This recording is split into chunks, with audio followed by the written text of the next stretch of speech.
Hey, what's going on, guys? I'm going to review the 250 class from San Francisco. It was a tough race. Um, Seemed like a lot of the bikes in the 250 class were just the clutches were getting fried, and they weren't making it through. And a lot of the top factory guys really. In first place we had Jordan Smith. Now he kind of was able to get out front pretty early, and just led the race, get the clean air. Pretty smooth sailing for him. Nothing crazy happening. Levi Kitchen coming up in second. Another great ride from him, which puts him second in the points, I believe.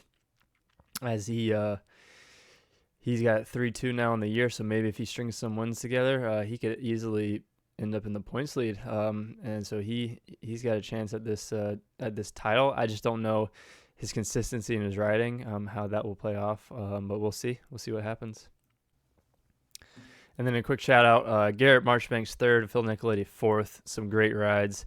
I know they did some training and some muddy conditions, so it obviously paid dividends this week for them. So good job on them getting some extra money.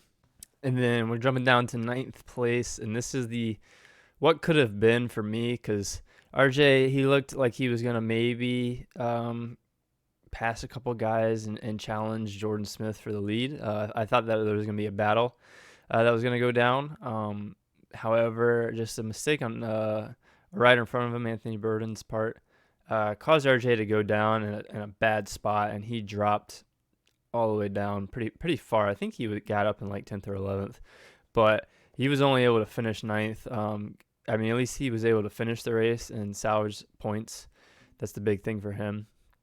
Hopefully, things like this don't occur too often, because he has a history of crashing or putting himself in bad situations. And now it was a mud race, and these kind of things happen. You can't really control it too much.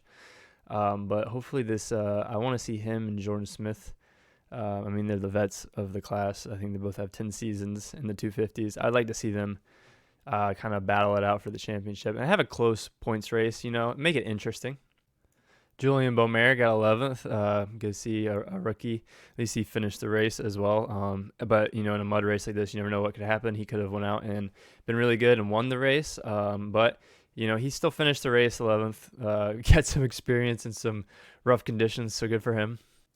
And then at the very bottom of the pack, we have just kind of the beat down that this track gave. You got Nate Thrasher, who unfortunately barely made the main. He did well in the last chance qualifier, but still having to go to the LCQ is never good for a factory rider.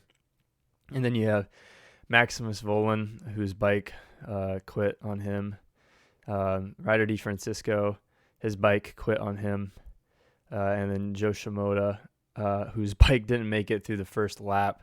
And that really sucks. I think Joe, for Nate Thrasher, first off, he wasn't able to finish the race last weekend. And now getting the 18th place this weekend is really kind of going to probably put the end to his championship bid for the 250 class, because they're so short. Volan, that's a big hit for Volan on points as well. Ryder D, I'm not even too sure what happened to him. It's just all of a sudden I saw him as out on the timing and scoring. So that's unfortunate for him as well. And then Joe he looked like he was going to try to really race, try to catch Jordan as fast as he could. And I don't know if he was pushing too hard, but I think they were coming through like that first like rhythm section, and he crashed. He gets up and he gets going, and then he hits that right turn right before the whoops, and his bike stopped. I'm pretty sure he didn't make it past the first lap at all. And it's really unfortunate because he got a 5th last weekend. Now he DNFs this week, gets dead last, gets 0 points. I'm pretty sure for 20 seconds, 0 points. That is it for his championship, probably.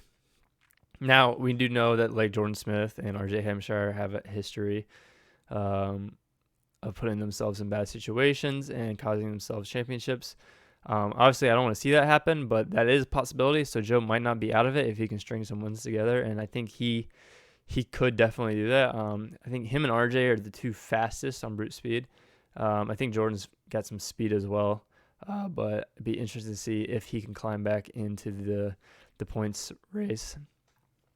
Now, let me know what you guys' thoughts are. If you guys like the track or the track changes, who you guys thought were going to win with the Mutter, and then what you guys think is going to happen as the season progresses in the comments below. And I'll see you guys in the next one. Peace.